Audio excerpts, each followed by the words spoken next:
Halo sahabat Bunda, selamat datang di channel kami. Di sini, kita akan berbagi cerita penuh emosi, mulai dari tawa hingga air mata. Dalam kisah-kisah yang terinspirasi dari pengalaman hidup nyata. Jangan lewatkan setiap cerita menyentuh yang akan membuat hati Anda terasa lebih hidup.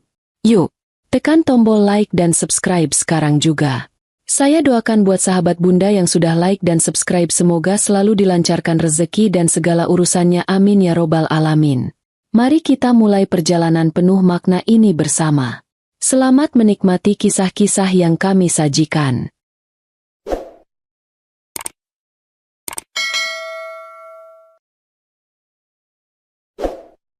Ratna tumbuh sebagai anak tunggal dalam keluarga yang serba berkecukupan.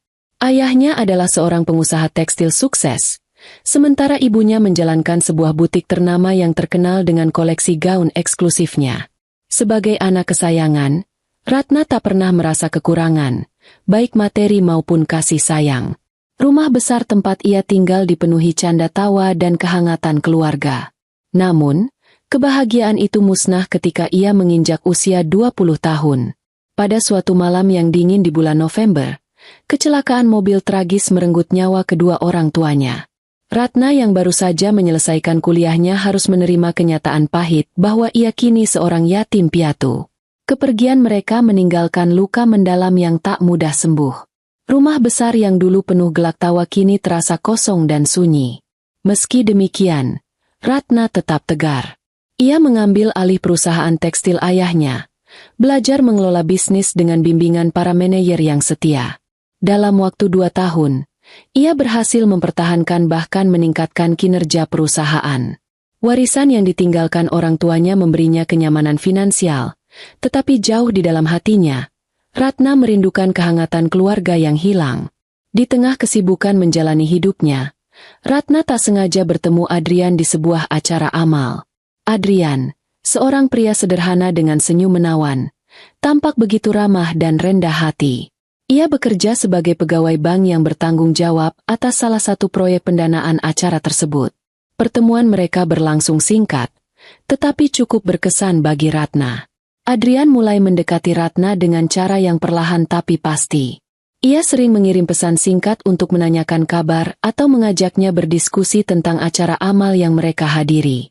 Sikapnya yang perhatian dan tidak terburu-buru membuat Ratna merasa nyaman. Beberapa minggu kemudian, Adrian mengundangnya untuk makan malam bersama. Ratna, aku tahu hidupmu sudah sempurna dengan semua yang kamu miliki, tapi aku ingin menjadi seseorang yang bisa membuatmu bahagia, ucap Adrian dengan nada tulus saat makan malam mereka. Ratna tersentuh oleh kata-kata itu. Di tengah gemerlap dunia yang ia jalani, Adrian hadir sebagai sosok yang sederhana namun tulus. Perasaan Ratna semakin berkembang, terlebih ketika Adrian memperkenalkannya kepada ibunya, Bu Laksmi. Wanita itu menyambut Ratna dengan penuh kehangatan. Ratna, kamu ini seperti anak perempuan yang selama ini ibu impikan. Adrian selalu cerita betapa istimewanya kamu, ujar Bu Laksmi sambil menggenggam tangan Ratna erat. Malam itu, Ratna mengunjungi rumah sederhana Bu Laksmi.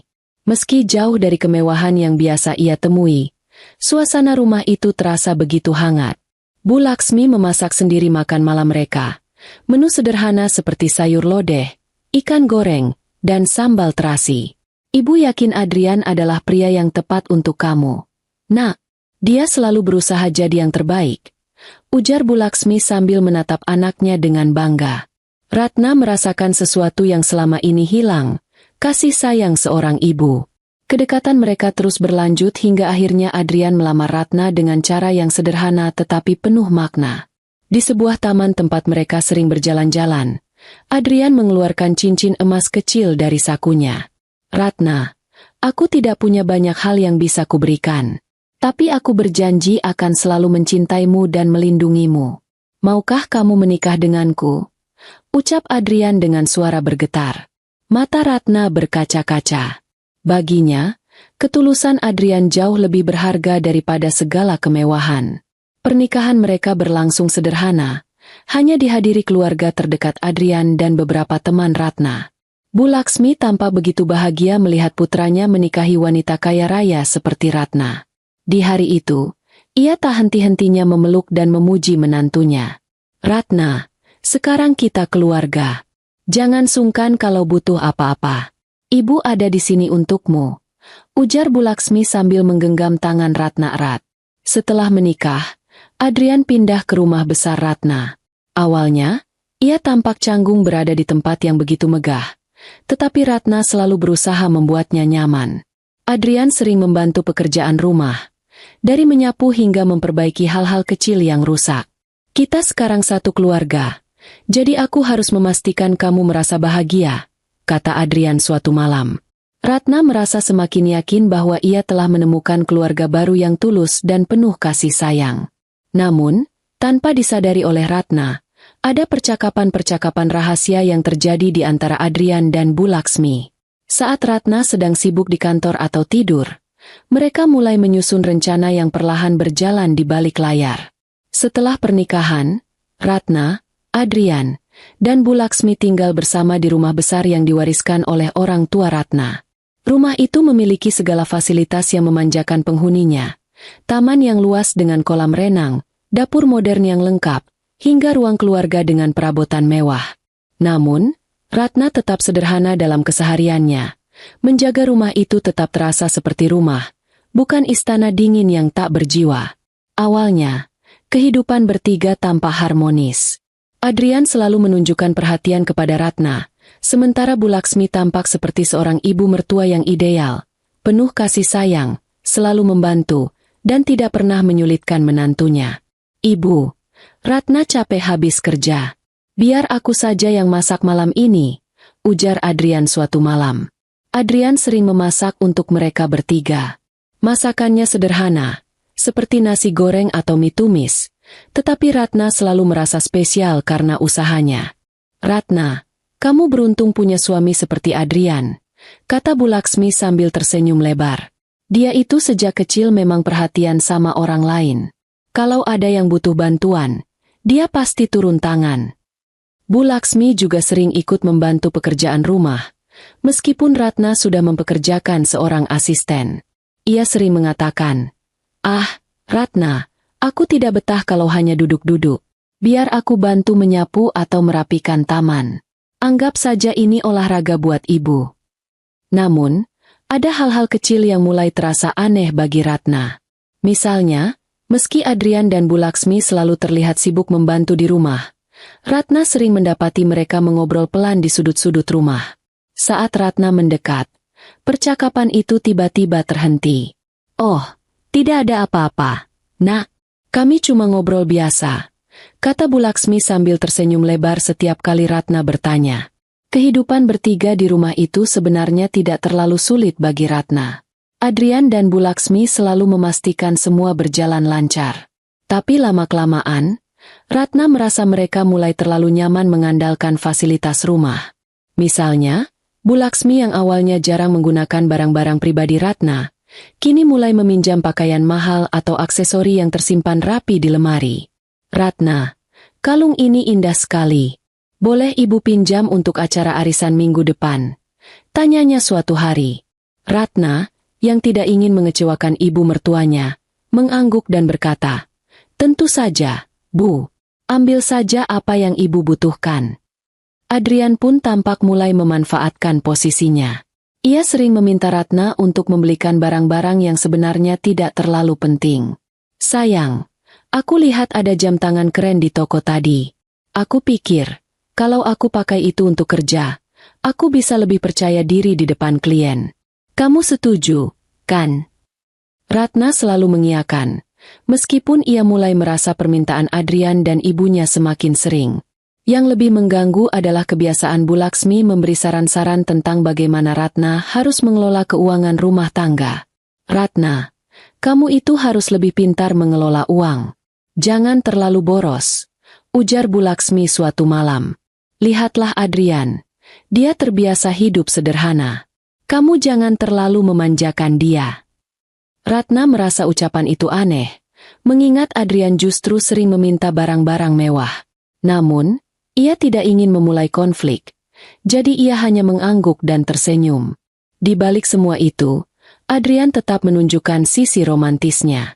Ia sering membawa bunga atau coklat untuk Ratna setelah pulang kerja. Aku hanya ingin mengingatkan kalau aku sangat mencintaimu, ucapnya sambil tersenyum. Sikap itu membuat Ratna mengabaikan kekhawatirannya. Namun, suasana di rumah itu perlahan berubah menjadi lebih rumit. Bu Laksmi yang awalnya sangat perhatian mulai sering ikut campur dalam keputusan Ratna. Sementara Adrian terlihat semakin nyaman menikmati fasilitas mewah rumah mereka tanpa banyak berkontribusi. Meski begitu, Ratna berusaha menepis semua keraguan. Baginya, keluarga adalah sesuatu yang sangat berarti, dan ia ingin mempertahankan hubungan baik dengan Adrian dan ibu mertuanya. Ia belum menyadari bahwa ada agenda tersembunyi di balik sikap manis suami dan mertuanya. Hari-hari berlalu, dan kehidupan Ratna bersama Adrian serta Bu Laksmi tampak stabil meski ada kejanggalan kecil yang Ratna pilih untuk abaikan. Namun, suatu sore ketika mereka sedang menikmati teh di teras rumah, Adrian tiba-tiba mengungkapkan perasaannya. "Sayang, aku merasa bosan di rumah," katanya sambil memainkan cangkir tehnya. "Kamu tahu, kan, aku terbiasa bekerja keras sebelum kita menikah. Sekarang, aku merasa seperti tidak punya tujuan." Ratna memandang Adrian dengan perhatian. Ia tahu betul bahwa Adrian memang tipe pria yang tidak suka diam saja. Meski Adrian sering membantunya dengan pekerjaan rumah, jelas terlihat bahwa ia merindukan rutinitas kerja. "Jadi, kamu mau kerja lagi?" tanya Ratna hati-hati. "Aku berpikir, kenapa tidak membantu di perusahaanmu? Aku tahu usahamu sedang ramai, dan aku bisa membantumu mengurangi beban," jawab Adrian. "Aku tidak mau hanya duduk diam menikmati semua ini tanpa berkontribusi." Ratna tertegun. Sebenarnya, ia memang sedang kewalahan dengan pekerjaannya. Bisnis tekstil yang dikelola Ratna berkembang pesat setelah ia memperluas jaringan distribusi ke luar kota. Pesanan meningkat drastis, sehingga tim keuangannya bekerja ekstra keras memastikan semua transaksi berjalan lancar. Malam itu, Ratna merenungkan usulan Adrian. Ia menyadari bahwa suaminya mungkin benar-benar ingin membantu, dan memberikan kesempatan padanya untuk bekerja di perusahaan mungkin menjadi solusi untuk mengisi waktu Adrian. Namun, Ratna juga khawatir, mengingat Adrian tidak memiliki pengalaman dalam bisnis tekstil. Esok paginya, Ratna membahas ide itu dengan Adrian di ruang makan. "Aku pikir, kamu bisa membantu di bagian keuangan. Saat ini tim keuangan kita memang butuh tambahan tenaga," ujar Ratna. Wajah Adrian berbinar. "Benar, sayang. Aku senang sekali kamu percaya padaku. Aku janji, aku akan bekerja keras." Ratna tersenyum, meskipun di hatinya masih ada sedikit keraguan. Namun, ia memilih untuk mempercayai Adrian. Lagi pula, Adrian adalah suaminya, dan ia yakin bahwa Adrian ingin yang terbaik untuk mereka berdua. Adrian memulai pekerjaannya di perusahaan tekstil Ratna dengan semangat yang menggebu-gebu. Pagi itu, ia mengenakan kemeja putih rapi yang Ratna belikan khusus untuk hari pertamanya bekerja. Sebelum berangkat, Ratna sempat membetulkan dasinya. "Semangat, ya," kata Ratna sambil tersenyum. "Jangan sungkan bertanya kalau ada yang belum kamu pahami." "Terima kasih, sayang. Aku akan berusaha sebaik mungkin," jawab Adrian dengan penuh percaya diri. Setibanya di kantor, Adrian disambut hangat oleh para staf. Ratna sendiri yang memperkenalkannya kepada tim keuangan. "Ini Adrian, suami saya. Mulai hari ini, dia akan membantu kita mengelola keuangan perusahaan. Saya harap kalian semua bisa mendukung dan bekerja sama dengannya," ujar Ratna. Adrian menyalami satu persatu anggota tim dengan senyuman ramah. "Saya senang bisa bergabung di sini. Semoga saya bisa membantu meringankan beban kalian," katanya sopan. Para karyawan merasa senang karena Adrian terlihat rendah hati dan tulus. Hari-hari awal Adrian bekerja, ia tampak sangat bersemangat. Ia selalu datang tepat waktu, bahkan sering lebih awal dari jam kerja. Ketika karyawan lain tiba di kantor, Adrian sudah duduk di mejanya, membuka laptop, dan membaca laporan keuangan. Adrian juga cepat belajar. Dalam seminggu, ia sudah mulai memahami alur pengelolaan dana perusahaan, dari pencatatan transaksi harian hingga proses penggajian. Meskipun belum sepenuhnya mahir, Adrian selalu bertanya kepada rekan-rekannya atau meminta penjelasan tambahan dari Ratna jika ada yang tidak ia mengerti. Mas Adrian itu cepat sekali belajarnya. Bu, komentar salah satu staf kepada Ratna. Kalau ada kesalahan kecil, dia langsung cari tahu solusinya. Jarang ada yang seperti itu. Ratna merasa lega mendengar hal itu. Ia semakin yakin bahwa keputusannya melibatkan Adrian adalah langkah yang tepat. Adrian juga menunjukkan perhatian pada rekan kerjanya. Ketika melihat seorang staf keuangan, Dini, lembur hingga malam, ia menghampirinya. Dini, kamu masih kerja? Ini sudah malam, loh, ujarnya. Iya, Mas, ini lagi menyelesaikan laporan, jawab Dini dengan wajah lelah. Kamu butuh bantuan? Kalau bisa, biar saya bantu, kata Adrian. Meskipun Dini menolak, Adrian tetap tinggal di kantor sampai Dini selesai, memastikan ia tidak merasa sendirian. Sikap itu membuatnya semakin dihormati oleh rekan-rekan kerjanya. Selain bekerja keras, Adrian juga berusaha membangun hubungan baik dengan seluruh karyawan. Ia sering menyempatkan waktu untuk berbincang dengan mereka, baik tentang pekerjaan maupun hal-hal pribadi. Saat istirahat makan siang, Adrian lebih memilih makan di kantin bersama para staf daripada memesan makanan mahal atau makan di ruangan khusus. Di sini lebih asyik, katanya ketika ditanya mengapa ia tidak makan di ruang direksi. Adrian juga dikenal suka bercanda untuk mencairkan suasana. Suatu hari, saat seorang karyawan kesulitan mencocokkan angka di laporan, Adrian berkata, "Angka ini kayak pacar pertama saya, susah banget diajak cocok." Semua yang mendengar tertawa, dan suasana kerja menjadi lebih santai. Sikap ramah dan rendah hati Adrian membuat para karyawan mulai menyukainya. Mereka merasa bahwa meskipun Adrian adalah suami pemilik perusahaan, ia tidak pernah menunjukkan kesombongan atau bertindak semena-mena. Ratna melihat semua ini dengan hati yang hangat. Ia merasa Adrian benar-benar tulus ingin membantu perusahaan dan berkontribusi untuk masa depan mereka bersama. "Sayang, aku bangga padamu," kata Ratna suatu malam ketika mereka sedang makan malam. "Karyawan kita bilang kamu pekerja keras dan mereka suka bekerja sama denganmu." Adrian tersenyum. "Aku hanya ingin membantu meringankan bebanmu. Kamu sudah bekerja keras selama ini, jadi aku pikir ini saatnya aku berbuat lebih." Ratna semakin percaya pada Adrian. Ia bahkan mulai memberikan kepercayaan lebih, termasuk mengizinkan Adrian mengelola transaksi besar dan mendiskusikan rencana anggaran bulanan. Namun, tanpa sepengetahuan Ratna, di balik sikap baik dan kerja keras Adrian, pikirannya mulai dihantui godaan. Dengan akses ke laporan keuangan dan rekening perusahaan, Adrian mulai menyadari betapa besar kekayaan yang dimiliki oleh Ratna. Keinginan untuk memanfaatkan situasi perlahan tumbuh di dalam dirinya. Bu Laksmi pun tampak puas dengan langkah baru ini. "Adrian, ibu bangga padamu. Kamu sekarang bisa lebih dekat dengan perusahaan Ratna," katanya dengan senyum penuh makna. "Ya, Bu," jawab Adrian sambil tersenyum tipis. "Aku hanya ingin memastikan semuanya berjalan lancar." Malam itu, suasana makan malam di rumah Ratna terasa hangat. Ratna, Adrian, dan Bu Laksmi duduk di meja makan, menikmati hidangan sederhana namun lezat yang sudah disiapkan oleh asisten rumah tangga mereka. Bu Laksmi tampak ceria, sesekali melontarkan candaan kecil yang membuat Adrian dan Ratna tertawa. Ketika mereka hampir selesai makan, Bu Laksmi meletakkan sendoknya dengan perlahan dan menatap Ratna. Senyumnya hangat, tetapi ada sesuatu di matanya yang menunjukkan bahwa ia ingin membicarakan sesuatu yang penting. "Ratna," panggilnya lembut. "Iya, Bu."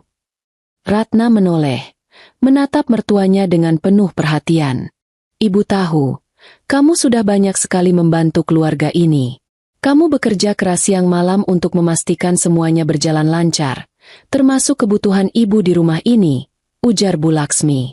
Ia berhenti sejenak, menghela napas kecil sebelum melanjutkan. "Tapi ada satu hal yang ingin ibu minta, kalau kamu tidak keberatan," katanya sambil tersenyum tipis. Ratna mengernyitkan dahi. "Tentu saja, Bu. Apa yang bisa saya lakukan untuk ibu?" Bu Laksmi tersenyum lebih lebar. "Begini, Nak. Teman-teman ibu di pengajian sering membicarakan tentang perhiasan. Mereka bilang, sebagai orang tua, kadang anak-anak mereka suka memberikan hadiah berupa perhiasan, sebagai bentuk penghormatan. Ratna mendengarkan dengan penuh perhatian. Ia tidak segera menanggapi, menunggu Bu Laksmi melanjutkan. Ibu tidak pernah memikirkan itu sebelumnya, karena bagi ibu, perhatian kalian sudah cukup.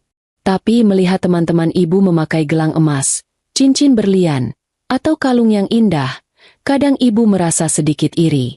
Bukan karena ingin pamer, tapi hanya ingin merasa dihargai, ucap Bu Laksmi dengan nada yang sangat lembut dan sopan.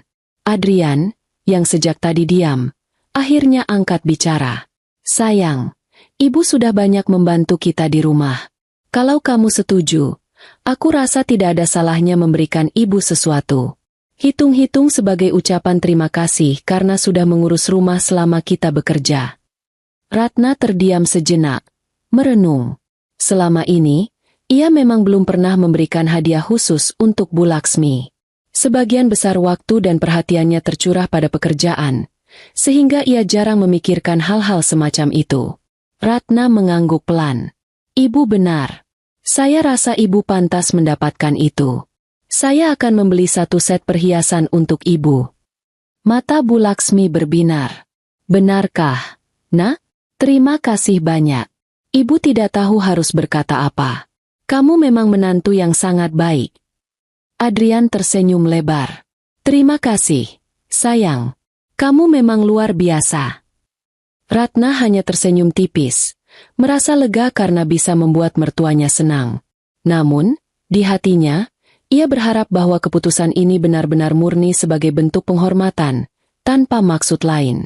Beberapa hari kemudian, Ratna pergi ke toko perhiasan ternama di kota. Ia memilih 1 set perhiasan yang terdiri dari kalung, gelang, dan anting-anting emas dengan desain elegan. Harganya cukup mahal, tetapi Ratna tidak memedulikannya. Baginya, ini adalah cara untuk menunjukkan rasa hormat kepada ibu mertuanya. Ketika Ratna memberikan perhiasan itu kepada Bu Laksmi di rumah, wanita itu tampak sangat bahagia. Ia mencium tangan Ratna sambil berulang kali mengucapkan terima kasih. Terima kasih, Nak. Ibu tidak akan melupakan kebaikanmu ini, katanya. Adrian juga terlihat senang. Ia memeluk Ratna dan berkata, kamu benar-benar istri yang luar biasa. Aku bangga padamu. Ratna hanya tersenyum, merasa telah melakukan hal yang benar.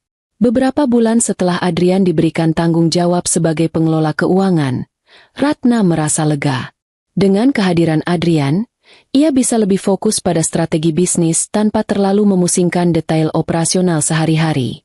Namun, ketenangan itu tidak berlangsung lama. Pagi itu, Ratna sedang memeriksa laporan bulanan di ruangannya. Tumpukan dokumen di mejanya tampak rapi, tetapi pikirannya mulai terusik oleh sebuah laporan yang baru saja diterima dari Pak Rudi, Kepala Keuangan perusahaan. Permisi, Bu Ratna, kata Pak Rudi sambil mengetuk pintu ruangannya. Masuk. Pak Rudi, ada apa? Ratna menatapnya dengan penuh perhatian. Pak Rudi masuk dengan langkah hati-hati, membawa beberapa dokumen di tangannya. Wajahnya terlihat tegang. Bu, ini tentang pembayaran vendor tekstil bulan ini. Kami mengalami kekurangan dana di rekening perusahaan, sehingga pembayaran tidak bisa dilakukan tepat waktu. Ratna mengernyitkan dahi. Kekurangan dana? Bagaimana bisa? Sejauh ini, arus kas kita selalu lancar. Apa ada sesuatu yang salah? Begitu juga yang saya pikirkan, Bu. Karena itu, saya langsung memeriksa laporan transaksi beberapa bulan terakhir. Namun, ada beberapa pengeluaran besar yang tidak jelas peruntukannya. Jelas Pak Rudi sambil menyerahkan dokumen kepada Ratna. Ratna menerima dokumen itu dan mulai memeriksanya dengan seksama. Beberapa catatan transaksi menunjukkan jumlah uang yang cukup besar keluar dari rekening perusahaan, tetapi tanpa keterangan spesifik. Ini aneh, gumam Ratna.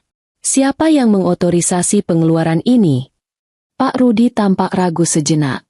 Ibu tahu, saat ini Pak Adrian bertanggung jawab atas pengelolaan keuangan. Semua laporan sebelumnya langsung diserahkan ke beliau sebelum sampai ke saya. Ratna terdiam sejenak. Ia tidak ingin langsung mencurigai Adrian, tetapi masalah ini jelas membutuhkan perhatian serius. Baiklah, Pak Rudi.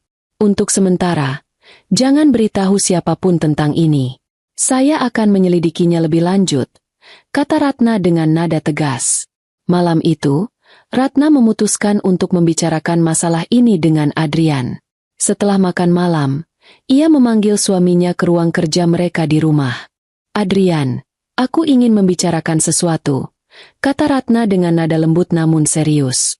Adrian, yang sedang bersantai di sofa, langsung bangkit dan menghampiri Ratna.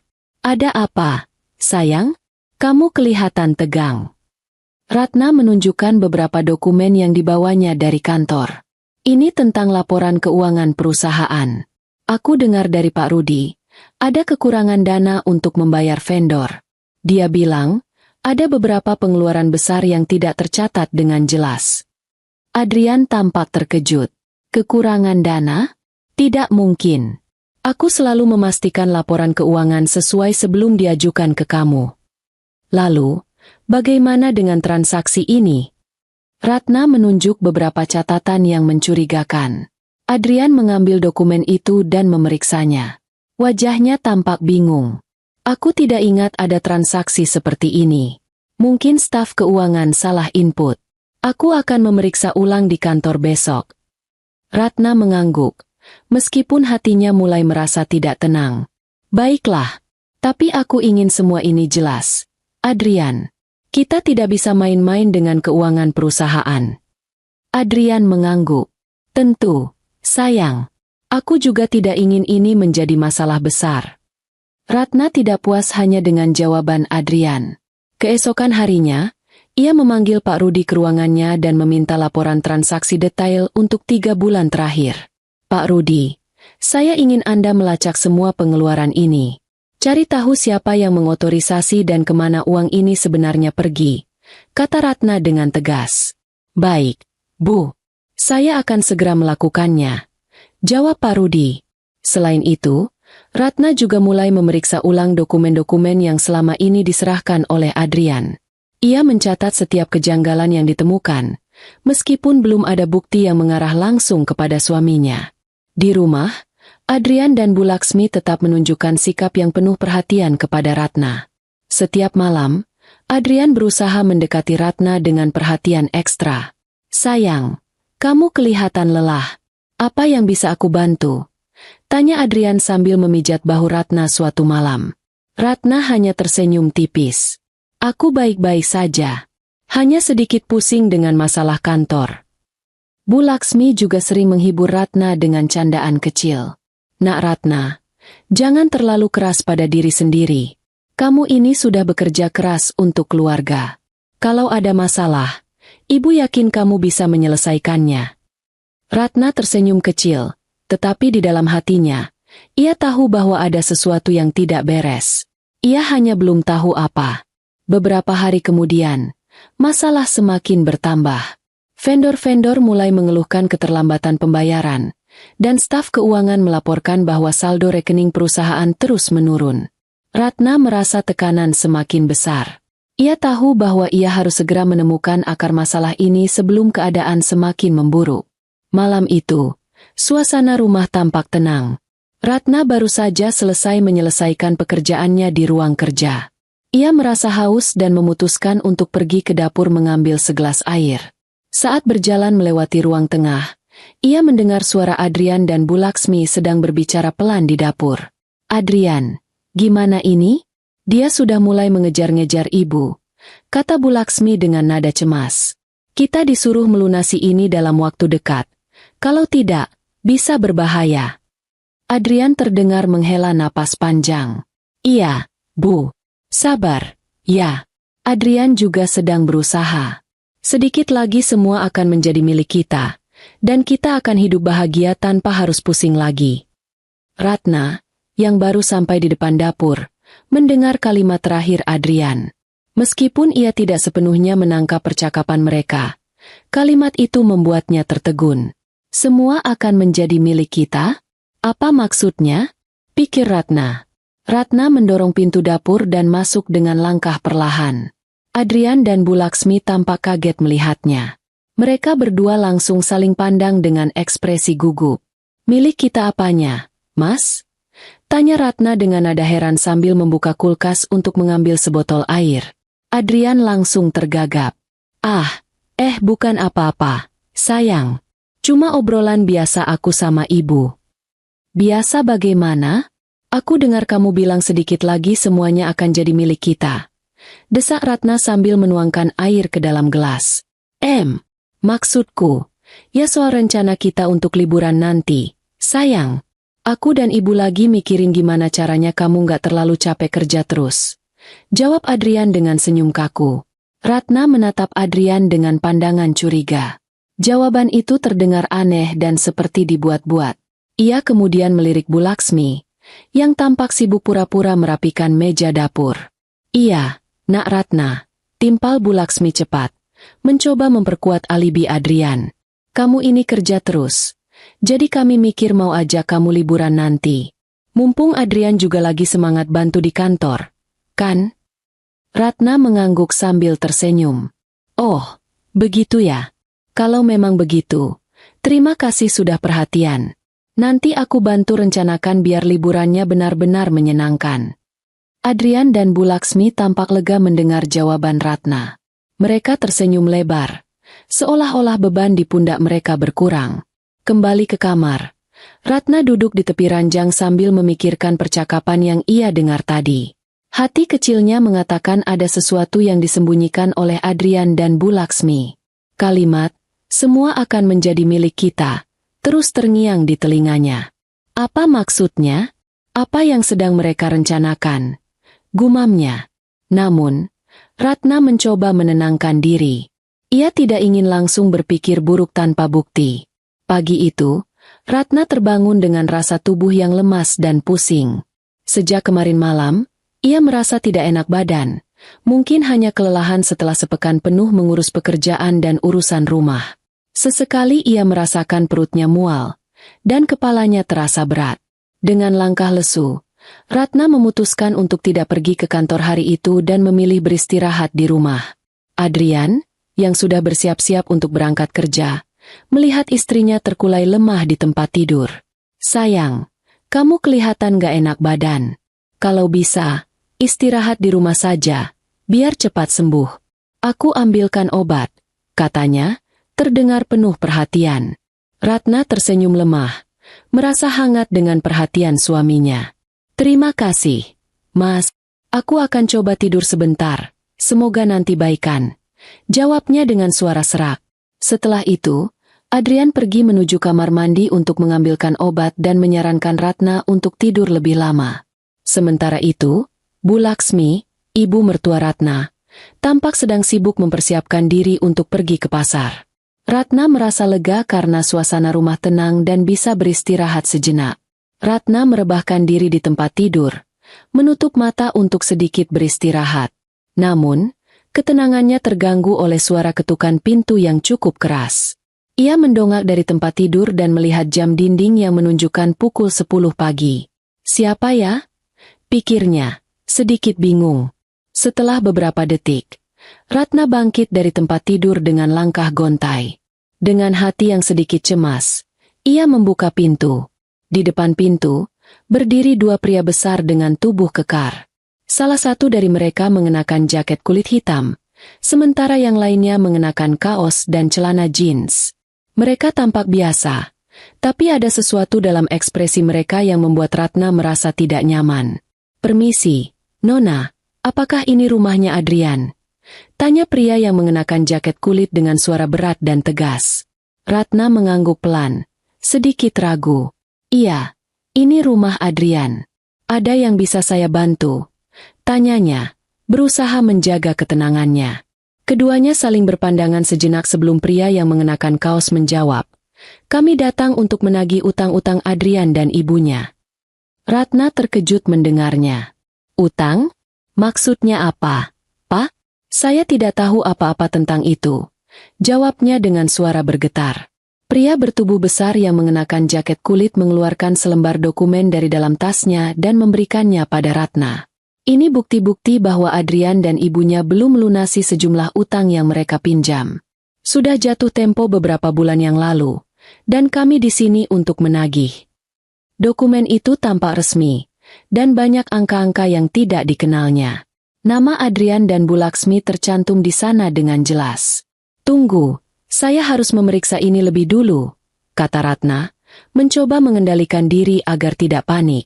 Ini bukan waktu untuk memeriksa, Nona, kata pria itu dengan nada mengancam. Kami akan kembali dalam beberapa hari. Kalau sampai utang-utang ini tidak dilunasi, konsekuensinya akan lebih berat. Ratna merasakan kepanikan mulai merayapi dirinya, tetapi ia berusaha untuk tetap tenang. Baik, saya akan memberitahukan Adrian, jawabnya, meskipun hatinya kacau. Keduanya saling berpandangan lagi dan kemudian mengangguk sebelum berbalik dan meninggalkan rumah dengan langkah cepat. Ratna menutup pintu dengan gemetar. Ia berdiri di sana beberapa detik, masih berusaha mencerna semua yang baru saja terjadi. Setelah kedua pria itu pergi, Ratna berdiri dengan perasaan bingung dan cemas.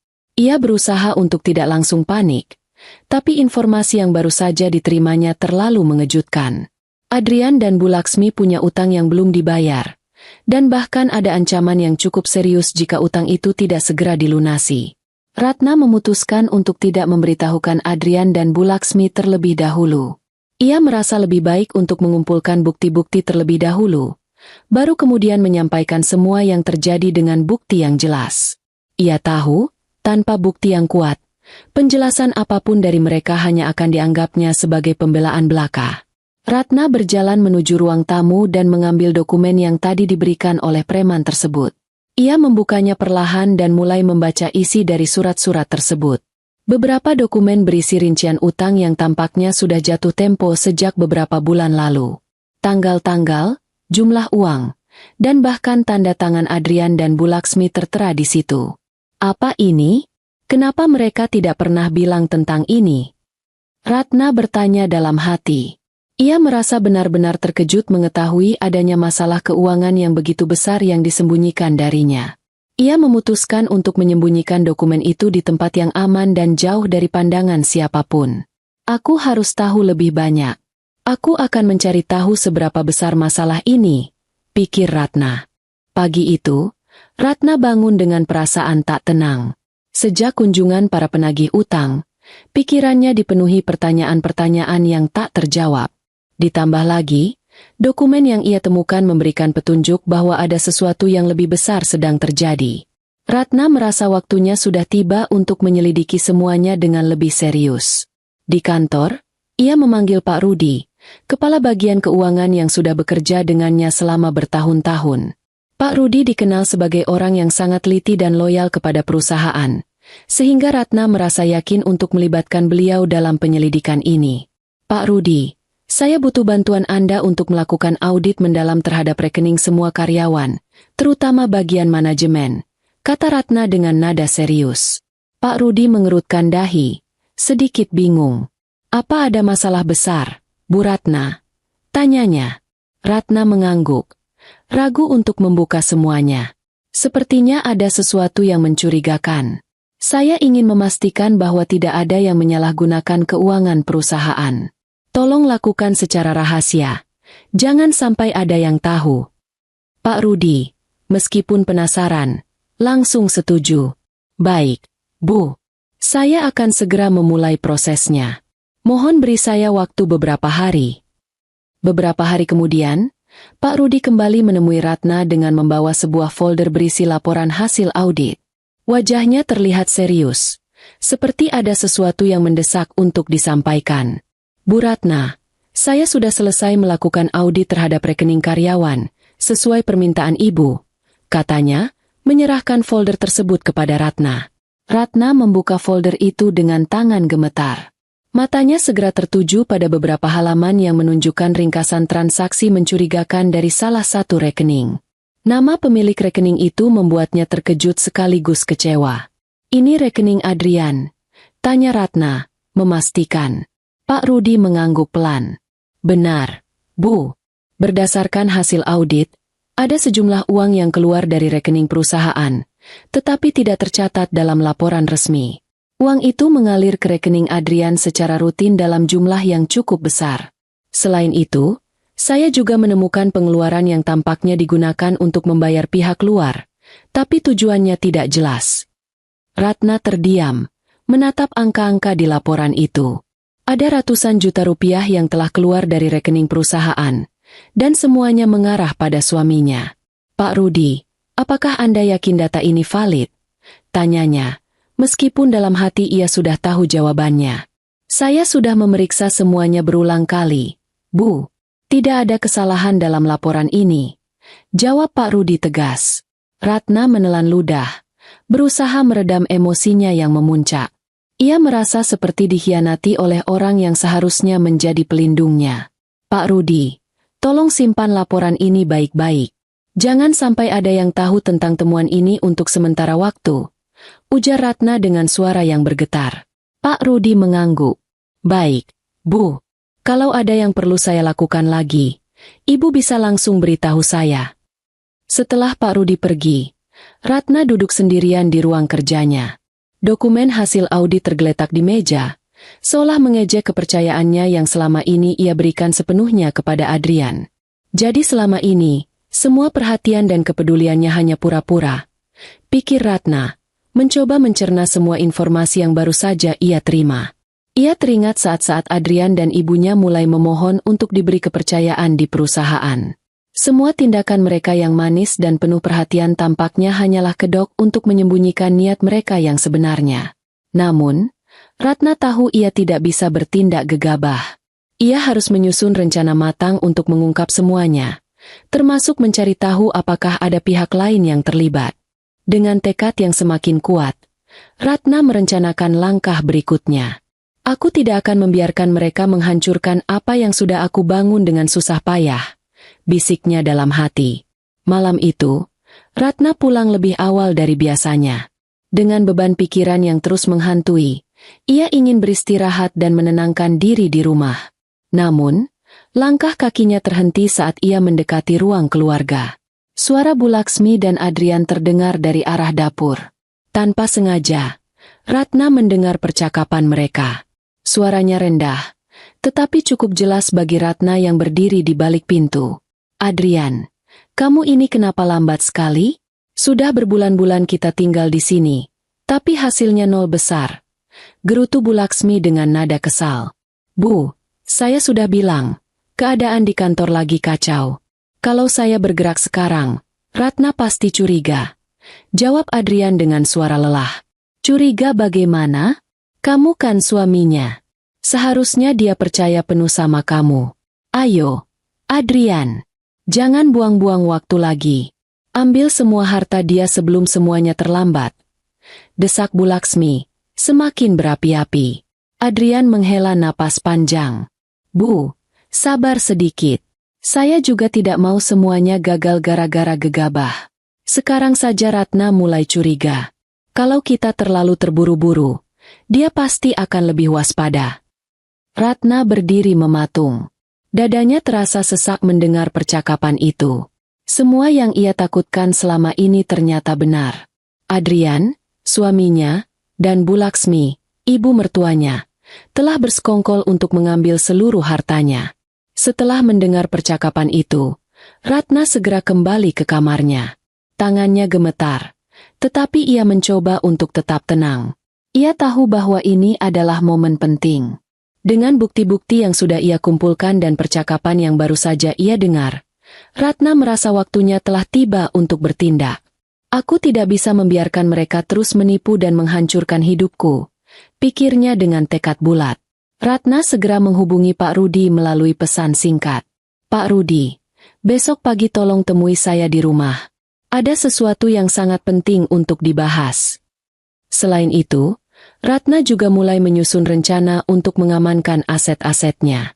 Ia tidak ingin Adrian dan Bu Laksmi sempat mengambil satupun dari apa yang telah ia perjuangkan selama ini.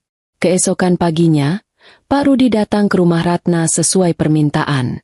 Di ruang tamu, Ratna menjelaskan semua yang ia ketahui, termasuk hasil audit dan percakapan Adrian dengan Bu Laksmi yang ia dengar semalam. Pak Rudi, saya butuh bantuan Anda untuk memblokir semua akses Adrian ke keuangan perusahaan. Pastikan dia tidak bisa mengakses satupun rekening atau dokumen penting, ujar Ratna tegas. Pak Rudi mengangguk. Baik, Bu. Saya akan langsung mengurusnya. Selain itu, bagaimana dengan langkah hukum? Apakah Ibu ingin melibatkan pihak berwajib? Ratna terdiam sejenak. Belum, Pak. Saya ingin mengumpulkan lebih banyak bukti dan memastikan rencana mereka benar-benar gagal. Tapi tolong awasi Adrian dengan ketat. Saya tidak ingin ada celah sedikit pun. Di sisi lain, Adrian mulai merasa sesuatu telah berubah. Ratna terlihat lebih tenang dari biasanya, tetapi tatapan matanya berbeda. Seolah-olah ia tahu sesuatu. Bu, apa mungkin Ratna sudah curiga? Tanya Adrian kepada Bu Laksmi saat mereka berbicara di dapur. Kamu jangan paranoid. Selama kita tidak melakukan kesalahan, Ratna tidak akan tahu apa-apa. Jawab Bu Laksmi dengan nada yakin. Namun, Adrian tidak bisa menghilangkan perasaan was-was. Ia merasa seperti sedang diawasi, dan setiap langkahnya di kantor kini semakin terbatas. Ratna menyusun rencana matang untuk mengungkap kebusukan Adrian dan Bu Laksmi. Ia memutuskan untuk berpura-pura seperti tidak mengetahui apa-apa. Ia tetap bersikap manis dan perhatian kepada Adrian, tetapi di balik itu, ia sedang menyiapkan langkah terakhir yang akan menghancurkan semua rencana mereka. Kalau ini yang mereka inginkan, maka aku akan memastikan mereka tidak mendapatkan apapun, gumam Ratna dengan penuh tekad. Ratna memutuskan sudah waktunya mengambil tindakan tegas. Dengan bukti-bukti yang telah dikumpulkan, hasil audit, transaksi mencurigakan, dan catatan utang Adrian, Ratna menyusun langkah terakhirnya untuk mengakhiri pengkhianatan ini. Ratna menggandeng pengacaranya untuk memastikan semuanya dilakukan secara legal dan rapi. Selain itu, ia juga menghubungi pihak kepolisian untuk melaporkan penyalahgunaan keuangan perusahaan oleh Adrian. Malam itu, suasana rumah terasa tegang. Adrian baru saja pulang dari kantor ketika dua orang polisi datang ke rumah membawa surat penangkapan. Adrian, yang awalnya tidak menyadari apa yang terjadi, langsung kebingungan. Maaf, Anda Adrian? Tanya salah satu polisi dengan nada serius. Iya, saya Adrian. Ada apa ya, Pak? Jawab Adrian, mencoba tetap tenang. Kami dari kepolisian. Dan Anda kami tangkap atas dugaan penyalahgunaan keuangan perusahaan serta pelanggaran hukum lainnya. Ini surat perintah penangkapan Anda. Polisi itu menunjukkan dokumen resmi kepada Adrian. Adrian membelalak kaget. Wajahnya langsung pucat. Apa? Tidak mungkin. Saya tidak melakukan apa-apa. Teriaknya. Panik. Ratna muncul dari ruang keluarga, berdiri dengan tenang sambil melipat tangan di dada. Adrian, jangan pura-pura tidak tahu. Semua bukti sudah jelas. Uang perusahaan yang kamu salahgunakan untuk membayar utangmu dan ibumu sudah cukup untuk menjebloskanmu ke penjara. Adrian menoleh ke arah Ratna. Matanya penuh amarah dan ketakutan. Kamu yang melaporkan aku? Ratna, aku suamimu. Suami, kamu tidak pantas menyandang gelar itu. Kamu dan ibumu sudah menghancurkan kepercayaanku. Semua ini konsekuensi dari perbuatanmu. Jawab Ratna dengan tegas, meskipun suaranya bergetar sedikit. Polisi segera memborgol tangan Adrian. Kami akan membawa Anda untuk penyelidikan lebih lanjut. Ibu Ratna, terima kasih atas kerjasama Anda. Kata polisi itu sebelum membawa Adrian pergi. Adrian berteriak-teriak dalam perjalanan keluar. Ratna, jangan lakukan ini. Tolong aku. Namun, Ratna hanya diam, menatapnya pergi dengan mata yang berkaca-kaca. Setelah Adrian dibawa pergi, Ratna berbalik menghadap Bu Laksmi, yang sejak tadi berdiri di sudut ruangan dengan wajah ketakutan. Dan sekarang giliran Anda, Bu, kata Ratna dingin. Bu Laksmi memohon dengan nada panik. Ratna, tolonglah, jangan usir saya. Saya ini sudah tua, tidak punya tempat lain untuk pergi. Semua ini hanya salah paham. Adrian saja yang terlalu gegabah. Ratna menatapnya dengan tajam. Salah paham? Anda dan Adrian sudah merencanakan semua ini sejak awal. Menikahiku hanya demi harta? Berpura-pura menjadi ibu mertua yang baik padahal hanya memanfaatkan aku? Anda tidak tahu seberapa besar rasa sakit yang Anda berikan kepada saya. Ratna, maafkan saya. Saya hanya ingin membantu Adrian. Dia anak saya satu-satunya. Semua ini untuk masa depan kami, kata Bu Laksmi, menangis sambil memegang tangan Ratna. Ratna menarik tangannya dengan cepat. Saya sudah cukup bersabar. Anda punya 1 jam untuk membereskan barang-barang Anda. Setelah itu, saya tidak mau melihat Anda lagi di rumah ini. Bu Laksmi jatuh terduduk, menangis keras. Namun, Ratna tidak bergeming. Dengan berat hati, ia masuk ke kamar, membiarkan Bu Laksmi menghadapi akibat dari perbuatannya. Ketika Bu Laksmi akhirnya meninggalkan rumah dengan koper kecil, Ratna berdiri di pintu depan. Ada rasa sakit yang mendalam di hatinya, tetapi juga kelegaan karena akhirnya ia bebas dari pengkhianatan yang selama ini menghantuinya. Malam itu, Ratna duduk sendirian di ruang tamu, memandang rumah yang kini terasa sepi. Ia tahu perjalanan ini tidak mudah, tetapi ia juga tahu bahwa ia telah melakukan hal yang benar. Aku pantas mendapatkan kehidupan yang lebih baik, gumamnya, berjanji pada dirinya sendiri untuk tidak pernah membiarkan siapapun mempermainkan kepercayaannya lagi.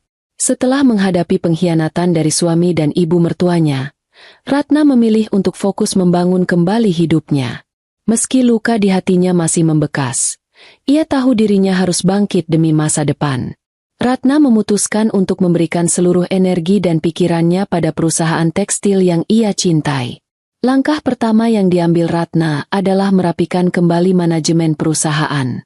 Dengan bantuan Pak Rudi, kepala bagian keuangan yang selama ini setia dan profesional, Ratna mulai memperbaiki sistem pengelolaan keuangan yang sempat kacau akibat ulah Adrian.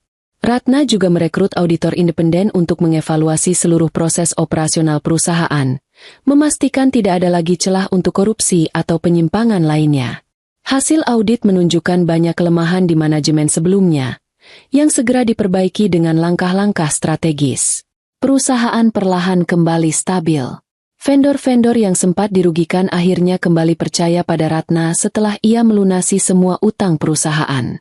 Ratna bahkan memperluas jaringan bisnis dengan menambah klien dari luar negeri, menjadikan perusahaan tekstilnya salah satu yang terbesar di industri tersebut. Seiring dengan kemajuan bisnisnya, kehidupan pribadi Ratna pun membaik. Ia mulai membuka diri untuk bersosialisasi kembali.